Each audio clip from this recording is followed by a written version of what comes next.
जय हिंद बच्चों। आज इस लेक्चर में हम फैराडे के नियम को सीखते हैं। तो देखते हैं प्रश्न कैसे पूछा जाएगा फैराडे का नियम का। तो प्रश्न इस प्रकार से पूछा जाएगा कि फैराडे के प्रथम द्वितीय नियम को लिखिए और उदाहरण दीजिए। यानी कि फैराडे के दो नियम दिए थे, एक प्रथम नियम के नाम से जाना जाता है और दूसरा फैराडे का द्वितीय नियम के नाम से जाना जाता है। तो फैराडे के दोनों नियम को एक साथ अगर पूछ लेता है तो 3 नंबर का प्रश्न बन जाता है। अब 3 नंबर आपने इस बोर्ड पे हमने जितना भी टाइप किया हुआ है लिखा है उतने ही आप केवल छाप के आना है। बोर्ड एग्जाम में 3 नंबर पक्का। तो चलिए अब पहले प्रथम नियम को पहले समझ लेते हैं। तो फैराडे का प्रथम नियम क्या कहता है? फैराडे का प्रथम नियम है कि विद्युत अपघटन में प्रत्येक इलेक्ट्रोड पे मुक्त होने वाले पदार्थ की मात्रा विलयन में प्रवाहित आवेश के समानुपाती होती है। यानी कि इस परिभाषा का सीधा सीधा अर्थ यह है कि जैसे मान ले ये दोनों हमने इलेक्ट्रोड बनाया है, एक प्लस इलेक्ट्रोड है एक माइनस इलेक्ट्रोड है। माइनस इलेक्ट्रोड को कैथोड और प्लस इलेक्ट्रोड को एनोड के नाम से जानते हैं। और इसके अंदर हमने विलयन भरा हुआ है NaCl यानी नमक और पानी का विलयन है। और इसी विलयन को हम कहते हैं विद्युत अपघटन। जैसे इस विलयन के अंदर हम विद्युत धारा प्रवाहित करते हैं, यानी कि एक बैटरी जोड़ देते हैं और इस बैटरी को जोड़ने के बाद जैसे धारा इसमें प्रवाहित करते हैं, जैसे ये नमक जो होता है ये नमक Na प्लस और Cl माइनस में टूटकर और टूटने के बाद ये सोडियम जो होता है एक कैथोड पे जाके क्या होने डिपोजिट होने लगता है, डिपोजिट और मुक्त होने लगता है। और ये क्लोरीन जो होता है ये एनोड वाले पे आके डिपोजिट होने लगता है।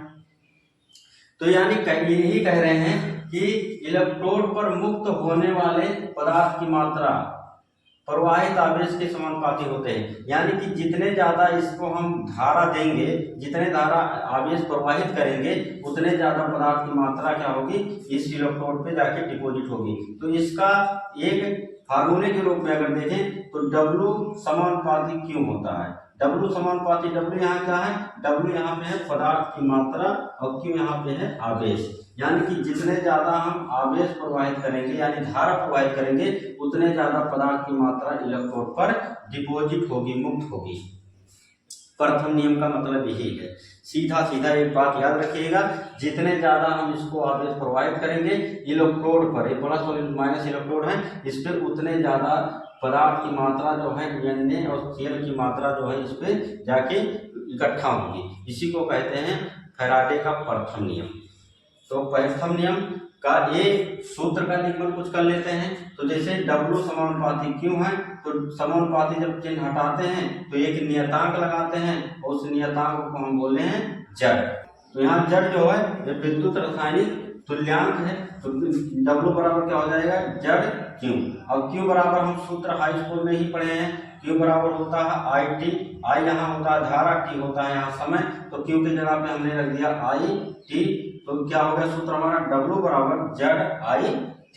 ये विद्युत फैराडे के पहला नियम का सूत्र आ गया W बराबर जड़ IT। बस आपको पहले नियम में इतना ही रखना है। समझाने में थोड़ा ज्यादा समय लग जाता है लेकिन इसको आपको लिखने में केवल 1 मिनट लगेगा। अब समझते हैं फैराडे का द्वितीय नियम।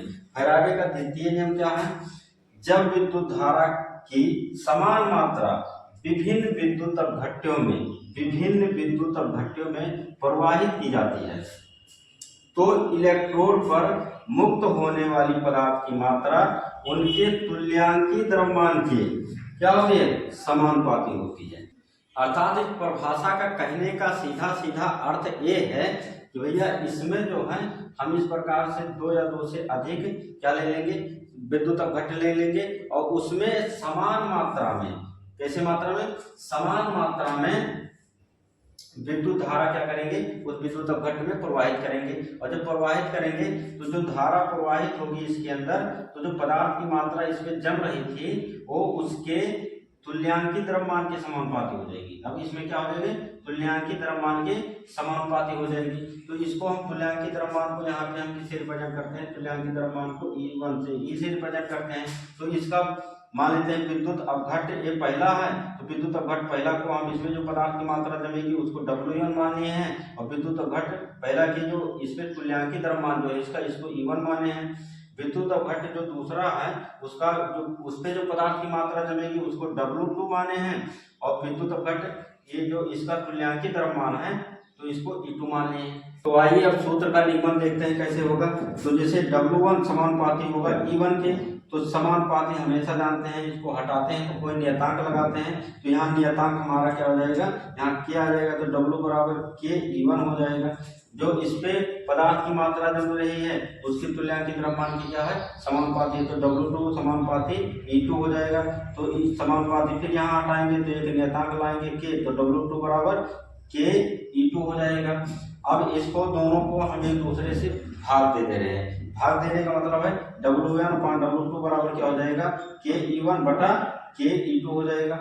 K से K क्या हो गया, कट गया, तो बचा क्या, W1 W2 E1 बटा E2। तो ये द्वितीय नियम का सूत्र आ गया। तो ये लेक्चर हम जानते हैं बहुत अच्छे से आपको पूरा समझ में आ गया होगा। अगर किसी प्रकार का डाउट रह जाता है तो कमेंट करके जरूर बताइएगा, और अच्छे समझ में आया तो दोस्तों को शेयर करिए, कमेंट करके बताइए और किस टॉपिक पे आपको वीडियो चाहिए। Thank you for watching video. Thanks for watching Sharon Vidyapith. Please like, comment, share.